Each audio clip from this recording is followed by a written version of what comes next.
I'd like to return to the principle of unofficiality that was kept on referring to. Why was unofficial left out of the TRA? What was the congressional intent in leaving out unofficial? I doubt that it was just like forgot unofficial. I was wondering what the debate was and if there's any way to eliminate on that. Second, Rich, this is specific to you. In your report that you just published, you mentioned in there that you hoped that President Trump would use a stronger word than honor our one China policy in the press readout. And I don't think you explained why that was the case, why you felt that way, and I was hoping maybe you can help illuminate Okay, that. let me answer that offline. Okay. To your first question, I think, if I had to guess as to why the word unofficial was left out of the TRA, it was because Taiwan didn't want that word in the TRA, because they were trying very hard at the same time to have a sort of follow-on relationship with the United States that had sort of elements of officiality, and so we were pushing back against that. If you look at the description of the entity that became the Taiwan American Institute in Taiwan, it's clearly not official. So they didn't use the word, but they had the content. Okay, so before we hear from the other two panelists, Susan, do you want to get your question answered? This is Lawrence, Director of Research Service. Actually, acknowledging Richard's point that the One China policy has a great many elements to it and that we shuffle them around as needed, nonetheless, often we do have a need when we talk about the One China policy to boil it down to what are the absolutely core pieces. So I'm struck that you, in talking about the One China policy, boiled it down to one, we recognize the PRC as the sole legitimate government of China. Two, we acknowledge China's position that Taiwan is part of China. And I guess what's missing. No, we don't. We acknowledge the Chinese position. Chinese position. Chinese Yeah, position. not China's position. Oh, the Chinese. It's important. It's important, yes. Okay. But we don't talk about the unofficiality piece, that the One China, our One China policy. I guess I've often thought that the two core pieces would be one, recognizing PRC as the sole legitimate government.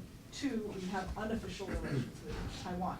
From that seems to be the deal that we struck with China, seem to have those two core elements. But you don't mention the unofficiality pieces, perhaps what you consider to be a core piece, and I wonder why.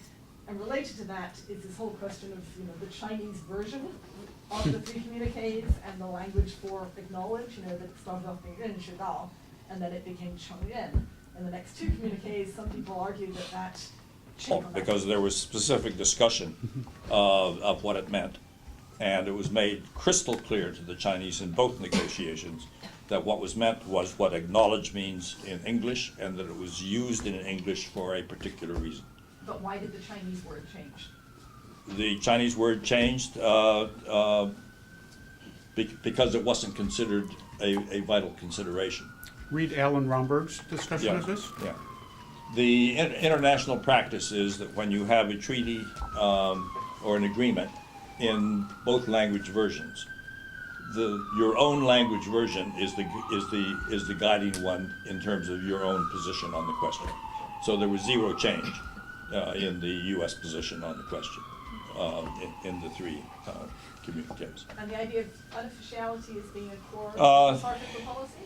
The unofficial thing can be stated explicitly, and it was stated explicitly in the normalization communique, but it's implicit in the fact that when you recognize the Beijing as the sole legal government of China, that means you can only have the official relationship with that government. So by implication, your relations with other governments are unofficial. But of course, Taiwan now does not claim to be China, so. Well, that's true, but it wasn't only Beijing that was enforcing the One China policy.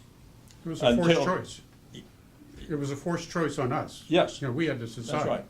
And Chiang Kai-shek and Jiang Jingguo until the late 80s were equally adamant on the you could only have official relations with one government. When the French established diplomatic relations with PRC in 1964, there was an interesting ballet that took place because the French didn't want to break relations with the ROC, And so they delayed, and Chiang Kai-shek ended up breaking relations with France. So that was an illustration of the fact that it was the PRC also, the ROC, that was unwilling to have official relations with the country that had official relations with Beijing. So it's in that context where the unofficiality aspect is the other side of the official relationship with Beijing. And that's where some of the ambiguity comes in. Ambiguity is a good thing, but our record shows that we don't always know where the lines are. And when we stray across them, there are consequences, and ultimately, it's Taiwan that usually pays the price for the consequences. So it's not something we should play around with lightly. Any other comments on those two questions? Okay, so the next we're down this table, Nadia, and then Donghui. Hi, Nadia Chang with the Liberty Times. We know that the two flashpoints in Asia, Korean Peninsula and the Taiwan Straits, are the relic from World War II. If now seems like another Korean crisis might emerge. So if you were sitting in the White House, God forbid. do you think, you're thinking about the chessboard, and would that, really open up the Pandora box for all these issues that you just talked about? What the consequence will have a big impact on the so-called, the Asian world order now we know. Okay, great. Can I add to that question, please? Sure. Because it is relevant to your point. The business with the carrier. One of the major candidates for president of South Korea says he will no longer believe anything the president of the United States says. Is this going to, credibility is important.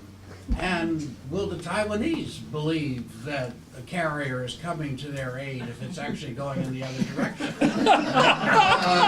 So it is a point of credibility here. Well, the world is round.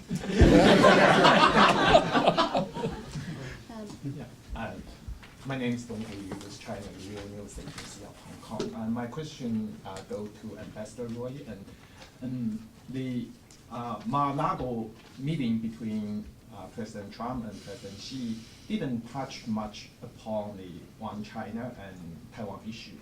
What does it mean? How would you interpret it? And secondly, President Trump seems to be using the trade and currency issue as a bargaining chip for North Korea issue. So in the next several months, if these two issues come down, do you believe the Taiwan issue will come back to the table, particularly considering the U.S. will announce another round major arms sales to Taiwan? So what do you think? Anyone like to start? Well, go ahead, Richard. Why Taiwan appears not to have been discussed at Mar-a-Lago. It was a 25-hour encounter, and some of that time they were sleeping, and they had other more important issues to deal with. I think both North Korea and trade issues are going to be continuing issues. I do not anticipate that somehow Taiwan is going to sort of go to the fore, as long as all three sides are restrained and flexible in how they handle it. I would add that there has been a subtle change in the way the issue has been handled.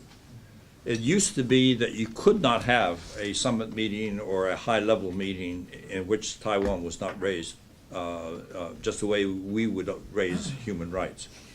But that has not been the practice in the last few years. And I think one of the reasons for that is the PRC has gained a much more sophisticated understanding of the situation on Taiwan. The change is really extreme. Their scholars have been to Taiwan. They've talked to all the people. The Xiamen University has specialists working on the issue. And at the policy level, they understand the impediment to unification is the attitude of the people in Taiwan, not actions by the United States. Originally, there was suspicion that we were selling arms to Taiwan in order to keep Taiwan from pursuing unification. I think there's a much better understanding now that's not the reason we sell arms to Taiwan. It's because we want a peaceful resolution of the issue. And the impediment to a peaceful resolution is attitudes on Taiwan, and the mainland is frustrated because it has not yet found a strategy for dealing with the very low level of support on Taiwan for unification. And the United States is not contributing to that situation. So it's within that context that when we'd already had exchanges between the two presidents by telephone, and there had been follow-up statements by the United States side confirming what the nature of our one China policy was, there was no reason to waste time on discussing Taiwan at the present time. But as Richard says, there will be another arms sale at some time, and depending on the nature of the arms sale, the issue is undoubtedly going to be an issue in the bilateral relationship. He said it, not I. Oh, News report that. I remember at the first Shangri-La meeting, which would have been, I guess, 2002, I was accosted, is the only word I can use for it, by a Chinese PRC think tank person who said, well, what will you Americans do if Taiwanese vote for unification? I said, well, we would consider that a problem solved, a great success. And he was astonished. He said, I thought you wanted it as a permanent aircraft carrier. I said, you don't understand what America really wants in this issue. And it sounds like they've come a long way. this is related to this issue that I touched on and didn't pursue. This is why we say we do not support independence for Taiwan, and we don't support unification for Taiwan, because the issue is for the Chinese to decide. If we said we opposed unification or opposed independence, we would be imposing what we wanted as the outcome, and our position is this is for the Chinese to decide. That relates to what Paul just said. That means if there's a peaceful understanding between the two sides on unification, U.S. policy is to accept that. So we're almost at time, so any final have to answer thoughts? her Yes, any final thoughts on the North Korea question, if the situation on the Korean Peninsula will affect the cross-strait dynamics, and also any final thoughts on the U.S. credibility issue that was just raised as well? We have about 3 minutes. The situation in the Korean Peninsula always gets very tense in the springtime, because that's when we do our exercises, and then North Korea uses that to create great alarm. You go back to 2013, we had the same kinds of threats and statements. And I think once the exercises end, things will probably calm down. The hope is that the pledges that President Xi Jinping made to President Trump at Mar-a-Lago and subsequently will sort of lead to greater U.S. PRC cooperation on North Korea. But this is I don't think it's going to turn into a military issue,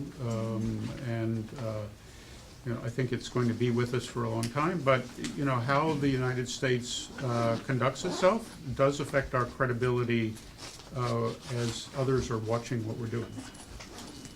So, final thoughts? Last word?